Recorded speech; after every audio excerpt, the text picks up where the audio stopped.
Bien, la lectura la hemos tenido en el libro de Mateo, capítulo 16, los versículos 13 hasta el 21, ¿no? Esta lección, que corresponde al día de hoy, se titula La Confesión Apostólica. La Confesión Apostólica, que si vemos en nuestras Biblias, en la parte de arriba, hay un subtítulo que también nos dice lo mismo, la Confesión de Pedro. Y esto es un asunto muy importante, un tema muy importante que nosotros tenemos que estudiar, no solo porque le pasó a Pedro y nosotros estamos estudiando la vida de Pedro, sino porque es muy importante para todos los cristianos, en especial para los que nos llamamos o entendemos que somos cristianos evangélicos. Es muy importante esta confesión que hizo Pedro, y en las siguientes clases también hemos de seguir analizando esta doctrina del fundamento de la Iglesia. Nosotros ya hemos dicho en varias oportunidades que los apóstoles, que fueron llamados por el Señor a ser enviados, tenían también la función de ser los fundamentos de la Iglesia, edificados sobre la doctrina y el fundamento de los apóstoles, dice en el Nuevo Testamento. Pero siempre aclaramos, y nunca está de más aclarar, que el fundamento de la Iglesia, la piedra angular, la principal piedra del ángulo, ¿quién es? Es el Señor Jesucristo. Y esto es algo que para nosotros también, esta doctrina, tiene que ser una piedra fundamental. Y cuando uno hace unas bases, unos fundamentos para una casa, para un edificio, para lo que sea, hasta para una garita de colectivo, la función del fundamento es que cuando vengan los movimientos, cuando venga el agua, cuando venga la lluvia, no se mueva, sea inamovible. De lo contrario, no sirve de nada. Por eso el Señor estableció esa parábola de el hombre que construye su casa en la arena y el que construye la casa sobre la piedra firme. Bueno, estas doctrinas son exactamente iguales para nosotros. En especial para nosotros que vivimos en un país que se llama o se denomina, aún por la Constitución Nacional, Católico Apostólico Romano. Entonces estamos rodeados de miles de personas o millones de personas que esta doctrina quizás ni la conozcan, o si la conocen la tienen mal entendida o mal enseñada, y que para ellos el fundamento de la Iglesia o la piedra de la Iglesia empezó siendo Pedro, leyendo e interpretando mal estas escrituras, y luego esa sucesión apostólica o esa sucesión papal, que quiere decir padre, pasó de hombres a hombres. Entonces tenemos en el día de hoy que los católicos sostienen que el Papa es el fundamento o la piedra de la Iglesia, porque dice ser heredero directo del apóstol Pedro. Vamos a ver nosotros, con la ayuda del Señor, que esto no es así. Otra cosa importante que tenemos que destacar de esta lección es esta confesión de Pedro. Una confesión es una declaración de alguien, declaración que hace alguien de algo que sabe o algo que cree. Y en ese momento la declaración esta que hemos leído, que después la vamos a repasar, la hizo Pedro. Pedro confesó o declaró lo que había en su corazón, que quizás no lo sabía, y después vemos que se lo declara el Padre, pero es algo muy precioso. Y es algo que también es muy importante porque todas las personas que venimos a este mundo, en algún momento de nuestra vida, nos encontramos frente a la pregunta del Señor: ¿qué crees que soy yo? ¿O quién creen que soy yo? Y todas las personas tenemos un día que responder: ¿quién es el Señor Jesús para nosotros? Esto es como introducción para que vayamos viendo por dónde va a ir la lección y también para que vayamos pensando también lo importante que es esta lectura que hemos tenido aquí en Mateo capítulo 16. Si vamos al versículo 13, nosotros veníamos viendo cómo el Señor Jesús desarrollaba su ministerio.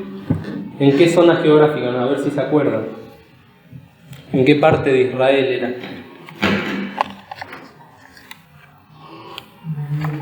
En Galilea, dice Enrique. ¿Y en Galilea qué había principalmente? Un mar, ¿no? Un gran lago. Y entonces en todas las aldeas y ciudades que rodeaban este lago, el Señor fue desarrollando su ministerio.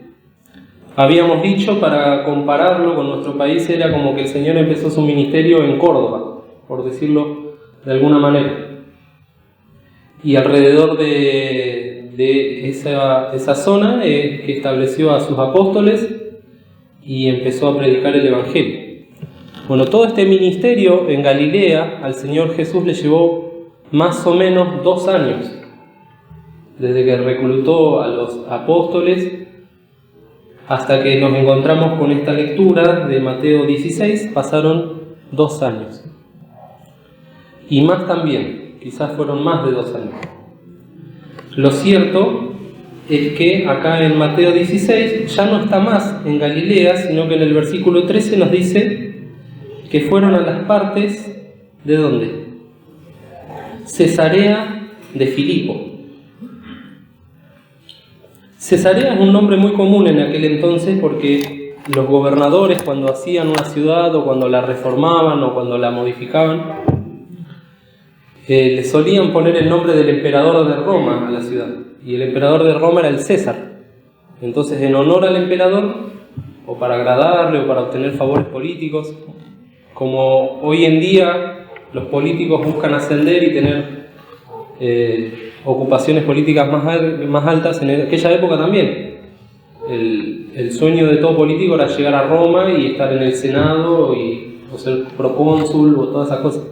Por eso también en la época de la crucifixión del Señor estaban peleados los gobernantes, ¿no? Herodes, creo que ¿cómo es el otro? Con Pilato. Eran todas cuestiones políticas. Y entonces siempre buscaban de agradar, incluso al César. Y este Filipo hizo una ciudad, o modificó una ciudad y le puso Cesarea en honor al César. Lo interesante es que si uno busca en el mapa, si tienen la Biblia en la última página,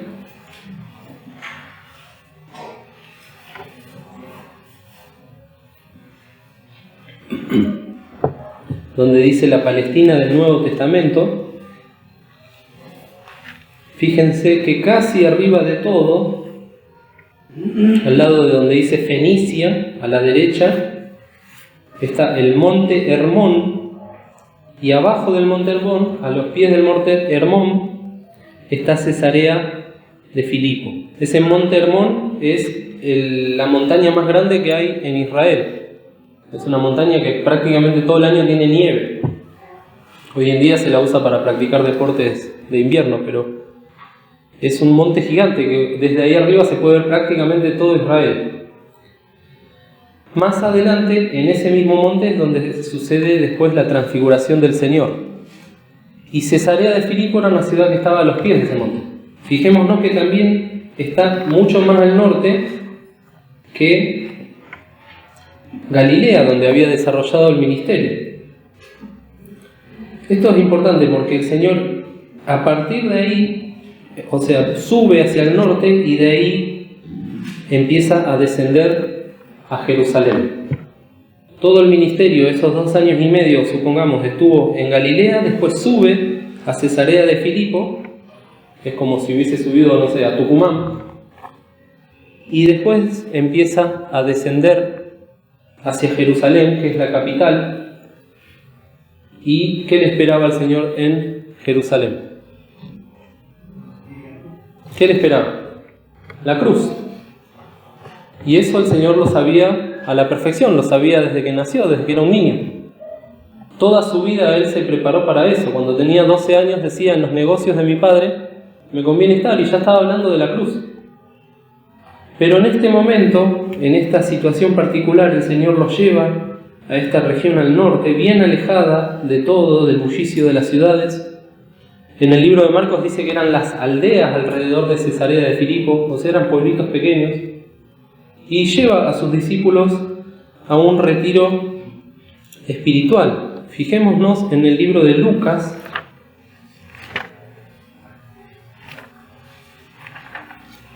el capítulo 9,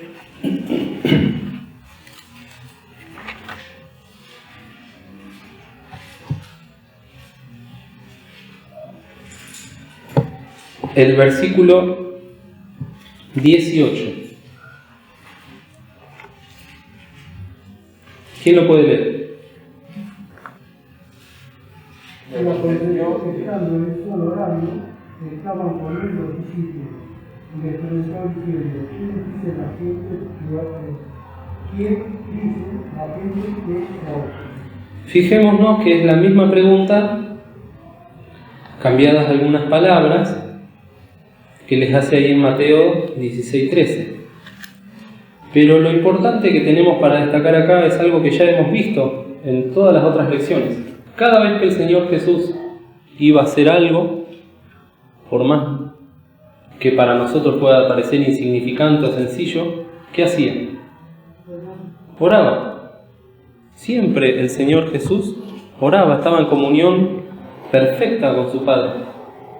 Estamos hablando de Jesús hombre, el Verbo encarnado, orando con el Padre que está en los cielos. Se encargaba de orar, se encargaba de mostrarles también a sus discípulos que iban a ser sus sucesores en cuanto al ministerio de evangelización, lo importante que era la oración o que es la oración en la vida de todo creyente. Y entonces vemos que acá en estas aldeas de Cesarea de Filipo les hace esta pregunta: ¿quién dicen las gentes que soy? Y en Mateo, si volvemos a Mateo 16, el Señor les pregunta: ¿quién dicen los hombres que es el Hijo del Hombre? Era muy importante para los discípulos que estaban ahí alrededor del Señor, estos 12 hombres, que tengan una definición muy clara, muy precisa, a esta altura del ministerio del Señor, y más que nada sabiendo el Señor lo que venía por delante, necesitaba que ellos estén concretamente seguros de a quién tenían adelante. Hemos visto la semana pasada cuando ocurre el milagro de que el Señor Jesús camina sobre el mar y luego calma la tempestad, que ellos se habían quedado atónitos. Ahí en el libro de Marcos, no lo leímos el domingo pasado, pero cuando termina el relato en el libro de Marcos dice que todavía no habían considerado lo de los peces y los panes porque estaban ofuscados.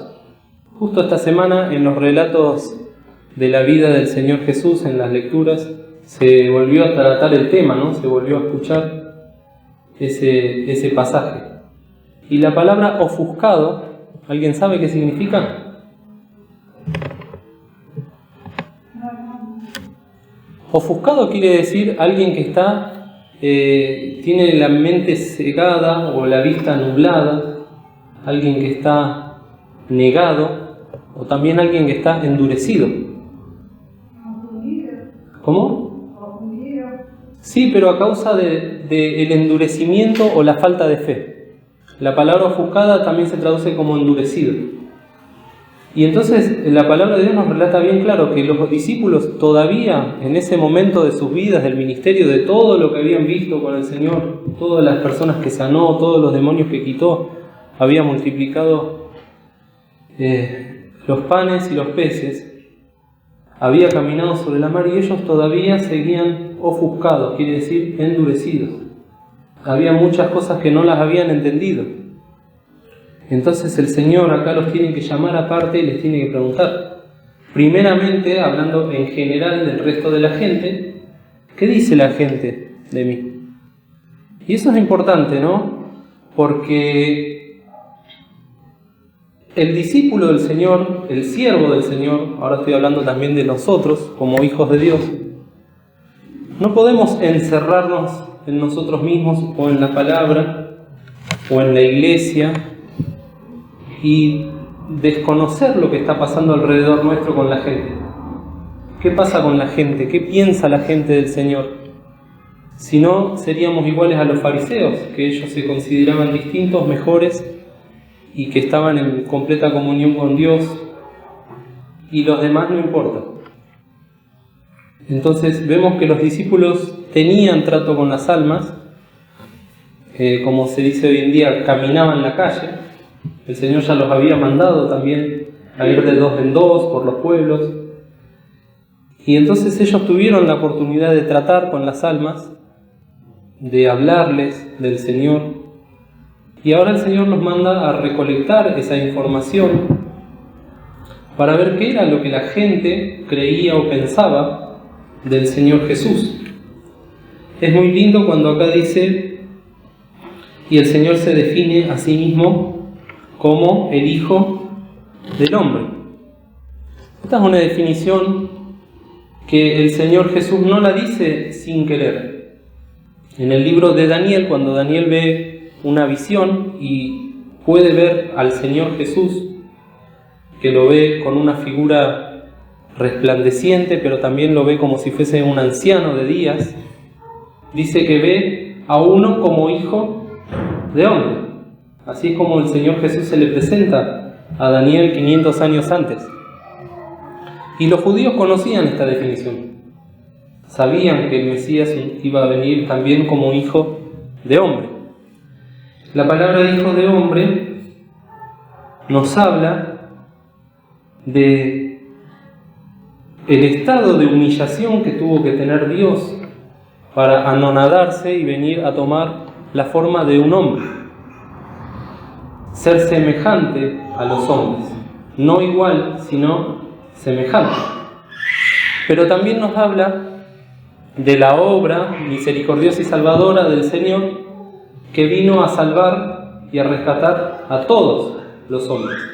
El Señor también se hacía llamar el Hijo de David, y esto nos habla de que era un hijo de Israel, un hijo del rey de Israel, y que tenía y tiene una misión importante también para con el pueblo de Israel, que todavía no está terminada, porque el Señor Jesús ha de restaurar también al pueblo de Israel cuando pase la gran tribulación.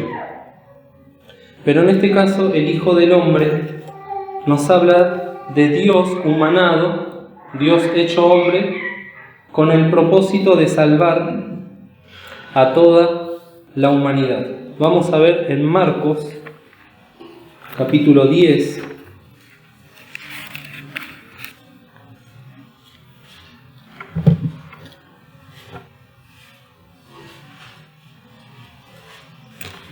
el versículo 45.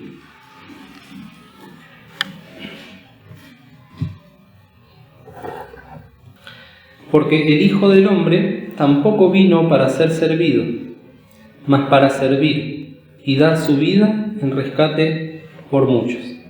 Este texto nos resume lo que acabamos de decir. El Señor se humilla haciéndose hombre, tomando el cuerpo de un ser humano, y también se humilla para servirnos, dando su vida en la cruz del Calvario para rescate de muchos. Entonces, cada vez que leemos en la palabra de Dios, en el libro, en los evangelios aparece 78 veces la definición Hijo del Hombre. Tenemos que darle gracias al Señor, de que el Señor Jesús es el Hijo del Hombre, porque siendo Hijo del Hombre es que nosotros ahora estamos acá vivos, respirando y escuchando la palabra de Dios. Si no hubiese salvado solo a los judíos, no a nosotros que somos gentiles.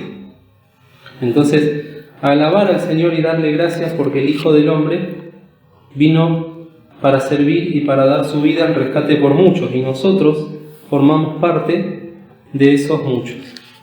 Otras definiciones del Señor son la de Hijo de Dios, dando cuenta de que Él es Hijo de Dios y dando cuenta de que Él es Dios. Son todas definiciones y nombres que tienen significados y que nosotros también los tenemos que saber los tenemos que aprender, porque después tenemos que defender esta palabra frente a las personas que niegan que Cristo, que Jesús es Dios. Y en este caso, la gente, salvo algunas excepciones, por ejemplo, cuando el Señor va a Samaria, algunos dijeron, ¿este es el profeta que había de venir? Y después cuando María lo reconoce al Señor y lo confiesa, la hermana de Lázaro, yo creo que tú eres el Cristo, le dice María. Y en este caso, las gentes, ¿qué dicen acerca del Señor? Versículo 14 de Mateo 16.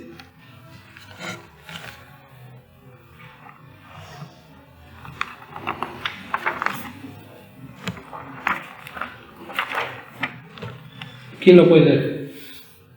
De estos dijeron unos a Juan el Bautista y otros, Elías y otros, Jeremías o alguno de los profetas.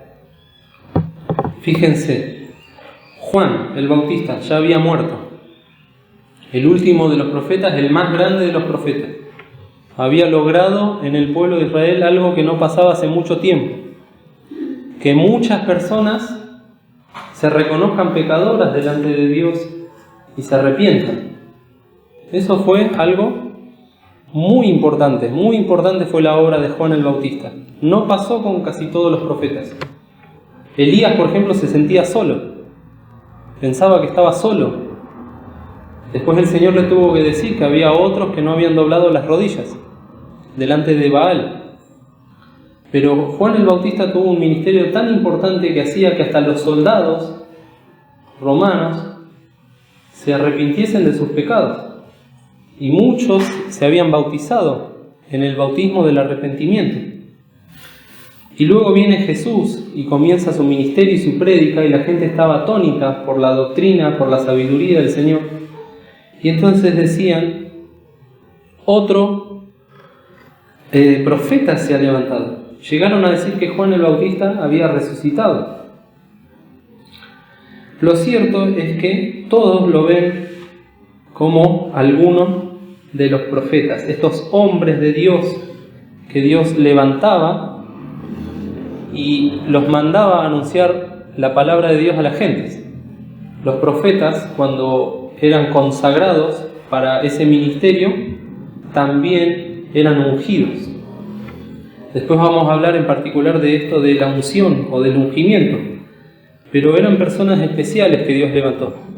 Y lamentablemente muchos profetas dieron su vida a causa del testimonio de Dios, a causa de hablar de la palabra de Dios, terminaron siendo asesinados, terminaron siendo mártires del Señor. Eso después lo pueden leer en el libro de Hebreos, el capítulo 11, cuando habla de los héroes de la fe.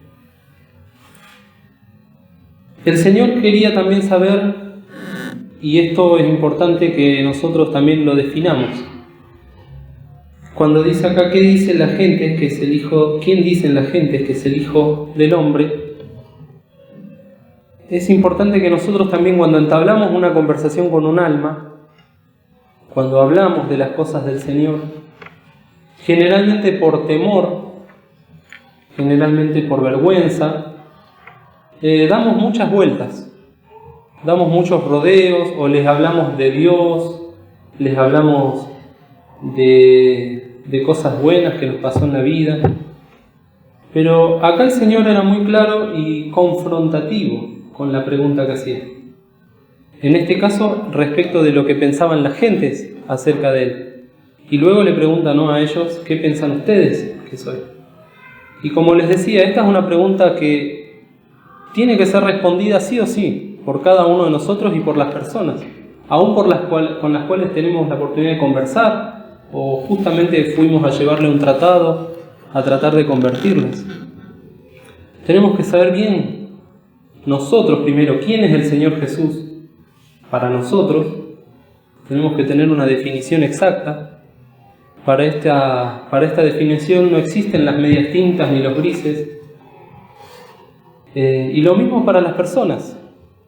La definición o la confesión de quién es Cristo en la vida de una persona define luego el destino eterno de una persona. Así de importante es. Si una persona define a Cristo como el Hijo de Dios, como su Salvador, como el Cristo o como el Mesías, está confesando que el Señor Jesús es todo eso y lo está declarando su Salvador. Porque con el corazón se cree para justicia, mas con la boca se hace confesión para salud. Romanos 10, creo que es. Y así va a pasar con todas las personas. Y en esta mañana volvemos a preguntar como preguntó el Señor en aquel momento, en Cesarea de Filipo. Versículo 15. Él les dice: ¿y vosotros, quién decís que soy? La misma pregunta que el Señor les hace a sus discípulos, en esta mañana nos tenemos que hacer cada uno de nosotros. ¿Quién es el Señor Jesús? ¿Era un buen hombre? ¿Era una persona inteligente? ¿Era una persona bondadosa? Como dicen algunos, ¿no? El primer revolucionario. Algunos más blasfemos, y perdonen, el primer hippie, llegué a escuchar. Tantas cosas, ¿no?, que se han dicho del Señor. Los mismos fariseos, los saduceos decían: demonio tiene. Cada uno se definía. Lo confesaba el Señor Jesús y decía: el Señor Jesús es esto. Algunos irreverentemente, hipócritamente le decían: maestro, maestro, rabí. Pero en el fondo lo odiaban, lo despreciaban. Y dentro de su corazón también lo estaban confesando. Y esa confesión, queridos, es eterna. Toda rodilla un día se va a doblegar delante del Señor Jesús. Literalmente nos vamos a arrodillar. O se han de arrodillar aquellos que todavía no lo hicieron en vida. Y van a tener que confesar que Jesús es el Rey de Reyes y Señor de Señoras. Que Jesús es el Salvador. El Evangelio, esta palabra que nosotros ahora tenemos a nuestro alcance, está puesto para que cada uno de nosotros ahora, en vida, teniendo un corazón, teniendo una mente, teniendo un alma que entiende y teniendo una lengua que pueda hablar, confesemos ahora en vida, mientras todavía respiramos, que Jesús es el Cristo, el Hijo del Dios viviente. Aquellas personas que se niegan a hacerlo, aquellas personas que lo rechazan, primeramente que les toca padecer el castigo del infierno, de la muerte eterna. Y eso no quita que un día se han de tener que doblegar y arrodillar y confesar que el Señor Jesús es el Rey de Reyes y Señor de Señores. Vamos a Filipenses. Esto no lo tenía pensado, pero vamos a defender esto que estamos diciendo con la doctrina bíblica. Filipenses capítulo 2, página 222.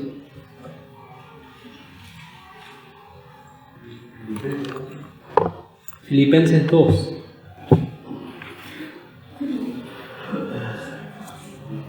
Página 222.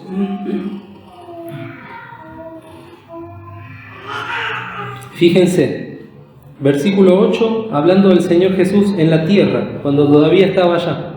Y hallado en la condición como hombre, se humilló a sí mismo, hecho obediente hasta la muerte y muerte de cruz. Por lo cual Dios también le ensalzó a lo sumo, y dióle un nombre, que es sobre todo nombre, para que en el nombre de Jesús, ese es el nombre que nosotros tenemos que confesar, se doble toda rodilla de los que están en los cielos y de los que están en la tierra y de los que están debajo de la tierra. Y toda lengua confiese que Jesucristo es, ¿qué cosa? El Señor, a la gloria de Dios Padre. Hasta los demonios se van a tener que doblar de rodillas y confesar al Señor. Por eso esto que estamos leyendo es tan importante para nosotros. No es una lección más. Porque el Señor ahora nos está poniendo, como se dice, entre la espada y la pared. No tenemos alternativa, no podemos escaparnos. Tenemos que confesar. El Señor a los discípulos también los dejó así. Bueno, ya hablamos de la gente piensa esto, piensa lo otro. ¿Y ustedes? Están hace 2 años y medio conmigo. Me vieron hacer tantas cosas. ¿Quién soy yo para ustedes? ¿Hace cuánto que venimos a la iglesia nosotros? Elena desde el 77. Desde que nació Fernando, ¿no? Yo desde el 86 que nací. ¿Y quién es el Señor Jesús para mí? ¿Quién es el Señor Jesús para ustedes? Esa respuesta la tenemos que tener bien clara, porque a partir de lo que respondamos, depende si hemos de entrar o no al reino de los cielos. Esta era una prueba más que el Señor hacía a sus discípulos. Ellos necesitaban las pruebas. En la escuela hoy en día, lamentablemente, se está estirando que cada vez haya menos exámenes. Y si hay exámenes no pueden haber notas, porque los chicos se frustran, porque esto y lo otro. Bueno, las pruebas son necesarias porque ayudan al docente a ver el estado de conocimiento adquirido por el alumno hasta ese momento, y también ayuda al alumno a ver el estado de conocimiento que tiene de lo que se le fue enseñando durante la cursada. En mi época siempre, cada tanto había un examen sorpresa, una prueba oral sorpresa. Llegaba la de historia, nos hacía pasar de a 5 y empezaba. No había celulares y otras cosas. Yo siempre les digo a mis alumnos, miren, si yo hubiese tenido YouTube en su época, me sacaba todo 10, porque está todo en internet para poder estudiar, pero ni siquiera eso. Nosotros todavía fuimos la generación que teníamos que ir a la biblioteca si queríamos aprender un poco más de un tema. Pero, ¿a qué iba con esto? Las pruebas. Hemos visto cuántas pruebas han tenido que pasar los discípulos, ¿no? En 3 años y medio, los apóstoles. Esta prueba, cada vez iban superando distintas pruebas. Y todas esas pruebas, ¿cuál era el propósito? ¿Cuál es el propósito en este caso de las pruebas que el Señor les hacía pasar a ellos? Les pregunto. Una enseñanza. ¿Y cuál es el propósito de la enseñanza? ¿Cómo es? Tenían que aprender y desarrollar confianza, seguridad. Tenían que aprender a tener fe en el Maestro. Tenían que estar sólidos. Recordemos, ellos iban a ser el fundamento de la iglesia. No podían estar, como hemos leído también, como una rama o como una caña que se menea con el viento. Tenían que estar firmes, sólidos. Bueno, para eso hay que pasar distintas pruebas. Lo vimos la semana pasada cuando hablamos de las tempestades, de la tormenta. Pruebas que nos llegan en todo momento. Ellos ahora tenían que pasar esta prueba. A partir de la confesión de Pedro, y lo entendemos así porque nadie se opuso a lo que Pedro dijo, entendemos que todos asintieron con lo que Pedro dijo. Pasaron esa prueba, pero la tuvieron que pasar primero. O sea, la tuvieron que sufrir, la tuvieron que vivir. Y luego viene esta preciosa respuesta de Pedro en el versículo 16 de Mateo 16, que dice: y respondiendo Simón Pedro, dijo: tú eres el Cristo, el Hijo del Dios viviente. Hasta ahora nadie había hecho tal declaración de Jesús. Recordemos, Jesús, un hombre que venía de Nazaret, había nacido en Belén de Judea, pero se crió en Nazaret. Nazaret era una aldea muy pequeña, muy humilde, era tenida en muy baja estima por el resto de los israelitas. Los que conocían a Jesús desde chiquito sabían que había sido criado por José, por María, que tenía hermanos, que tenía hermanas. Sabían que trabajaba en una carpintería, que eran humildes. Entonces para ellos era Jesús el hijo del carpintero, o Jesús el carpintero también se lo menciona en la palabra de Dios. Y nadie hasta ahora, más allá de decirle maestro o Leví, había dicho que Jesús era el Cristo. Esta palabra Cristo es una palabra griega. El Nuevo Testamento está escrito en griego. Y Cristo quiere decir ungido. Eso es lo que quiere decir Cristo si traducimos el griego al castellano. ¿Y qué quiere decir ungido? A ver si sabemos. ¿Tenés alguna idea vos, Gustavo? ¿Ungido? ¿Vos, Romy? Untado. Esa es la palabra exacta. La palabra untado. Nosotros cuando untamos el pan con manteca, estamos ungiendo el pan con manteca. Esa es la traducción exacta. Y en aquel entonces se ungía a las personas o se ungía a los objetos con un aceite en señal de aprobación y de consagración. Consagración quiere decir que se apartaba algo para los usos del Señor. No vamos a leer, pero hay textos donde se menciona que se ungía a los profetas, se ungía a los sacerdotes, se ungía a los reyes, pero también se ungían los elementos en el templo que iban a ser utilizados para el Señor. Se les derramaba literalmente aceite de oliva. En otros textos, el aceite de la unción. Era un aceite especial, sí.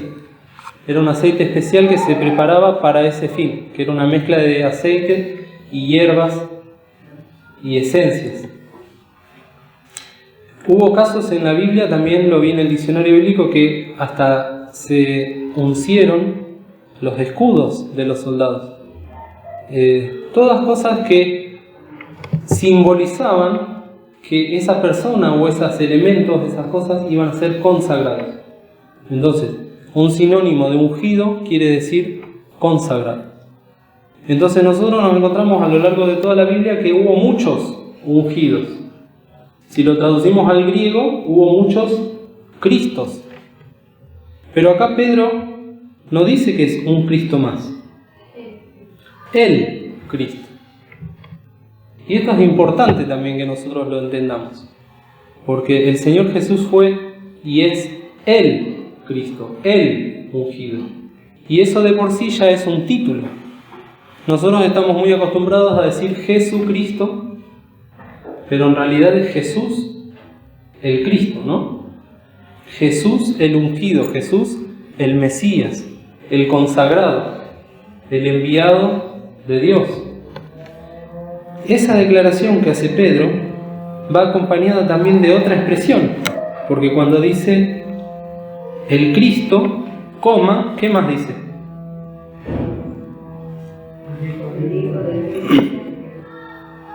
No dejando lugar a ninguna duda. No era solamente un Cristo, sino que era el Cristo de los Cristos, y también era y es el Hijo del Dios viviente. Lo hemos dicho al principio, cuando Pedro dice esto, está diciendo que es Dios. Está reconociendo la deidad y la santidad del Señor. Ya había tenido Pedro la experiencia cuando se derribó a los pies del Señor. Pedro era un creyente, creía, y ahora, a pesar de que había muchas cosas que no entendía, que no las sabía, que le faltaba vivirlas, la fe genuina en que Cristo Jesús es el Hijo de Dios la tenía, y por eso le confiesa.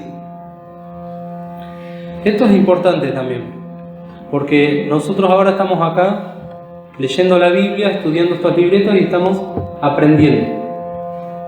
Y el Señor no nos va a juzgar por lo que sabemos, por lo que ya aprendimos, por lo que conocemos del griego, por lo que conocemos del hebreo. Yo no sé nada de eso. Yo leo el diccionario bíblico, lo anoto y lo traigo acá. Y espero no tener que saber esas cosas, porque también ha pasado que mucho conocimiento ha desviado a hermanos en Cristo.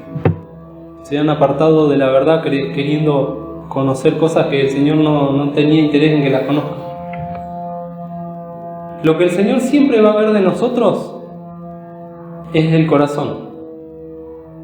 Y puede ser el mismo corazón genuino de fe en una persona que no sabe leer ni escribir su nombre, o en una persona que sabe griego, hebreo, arameo y lo que sea. Y acá lo que el Señor vio en Pedro fue un corazón genuino. Y por eso es que Pedro elabora esta respuesta que es perfecta. Si le hubiese tenido que poner una nota, ¿qué nota le hubiese puesto a partir de la respuesta? Un 10. Muy bien. 10. Excelente. 10. Ahora, antes de que Pedro se le suba el copete por la respuesta que había hecho, ¿qué le dice el Señor en el versículo 17? Entonces, respondiendo Jesús, le dijo: Bienaventurado eres, Simón, hijo de Jonás, que no te lo reveló carne ni sangre, mas mi Padre que está en los cielos. El Señor, por un lado, aprueba la respuesta de Pedro porque tomó la iniciativa. Siempre Pedro era el primero en avanzar, en responder, en contestar. Ya lo conocemos a Pedro. Era impulsivo, pero en este caso yo no me lo imagino como un impulsivo en el sentido negativo, sino como que estaba ahí mirándolo al Señor. Habrá escuchado la respuesta de los discípulos, Juan el Bautista, Jeremías, ¿qué más? ¿Cómo era el otro? Elías. Y Pedro debe estar diciendo: yo sé la respuesta, como los chicos, ¿no? Que me pregunte a mí. Eso me hizo acordar mucho al texto que está ahí en Mateo 18.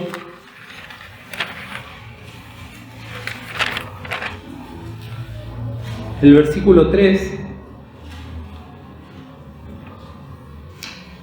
que dice: de cierto os digo que si no os volviereis y fuereis como niños, no entraréis en el reino de los cielos. Y vamos a Mateo 11.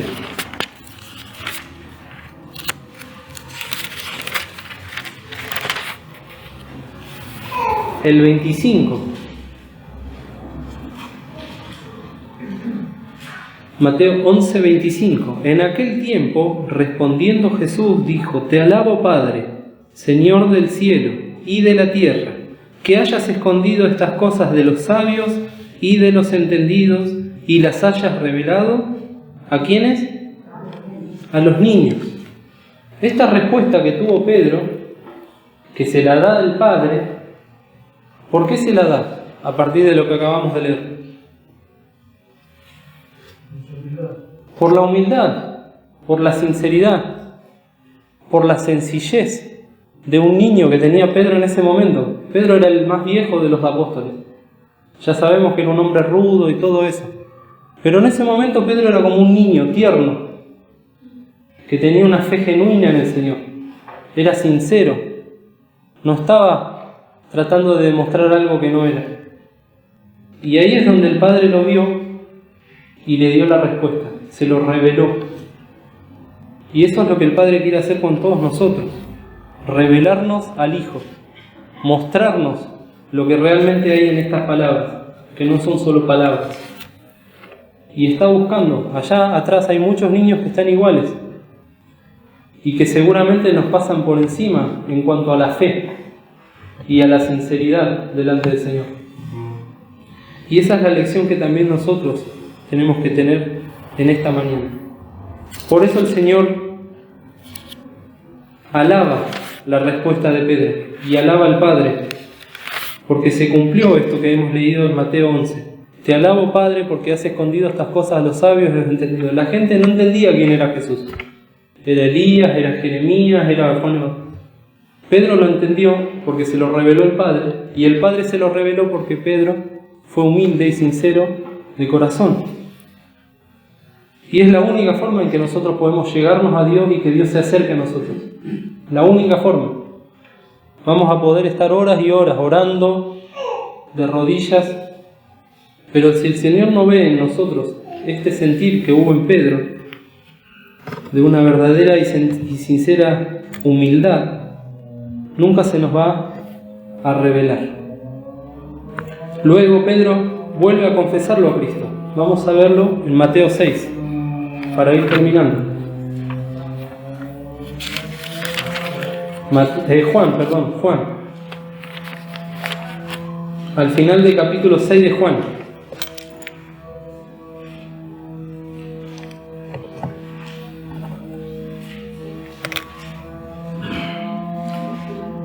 El Señor Jesús fue muy tajante también con una definición que hizo de sí mismo y de su ministerio. Y esto a mucha gente que le seguía, muchos discípulos que le seguían, no les gustó, los escandalizó. Y en el versículo 66 al final dice: desde esto muchos de sus discípulos volvieron atrás y ya no andaban con él. Dijo entonces Jesús a los 12 apóstoles: ¿queréis vosotros iros también? Y respondiéndole Simón Pedro: Señor, ¿a quién iremos? Tú tienes palabras de vida eterna, y nosotros creemos y conocemos que tú eres el Cristo, el Hijo de Dios viviente. Quedémonos con esta respuesta en esta mañana, porque el domingo que viene hemos de seguir con el mismo relato y con lo que viene después, porque Jesús empezó a avisarles que ya no podían seguir por las aldeas. Jesús ya no iba a seguir sanando enfermos como lo había hecho hasta ahora, ya cumplió con esa parte de su ministerio. Ahora convenía que vaya ¿hacia dónde? Hacia Jerusalén, y los empezaba también a preparar para esta parte del ministerio. Pero antes de que ellos empiecen a entender que Jesús tenía que morir y padecer y todo lo que viene después, primero tenían que saber quién era el que estaba delante de ellos. Y Pedro lo entendió, y luego lo entendieron los demás. También nos dice la palabra que después de que el Señor resucitó y después de que ascendió a los cielos, el Espíritu Santo les hizo entender un montón de cosas que hasta el momento no las habían comprendido. Pero si nosotros tenemos que preguntarnos, o el Señor nos va a preguntar ahora: ¿queréis iros vosotros también? Que podamos responderle al Señor: ¿a quién iremos? Tú tienes palabras de vida eterna, y nosotros creemos y conocemos que tú eres el Cristo, el Hijo del Dios viviente. Que el Señor nos bendiga, queridos, y que podamos seguir estudiando estas cosas. Cada uno en lo particular, si vuelve a leer este texto de Mateo 16, va a encontrar también lecciones preciosas, porque el Señor está ahí esperando revelarlas a cada uno de nosotros.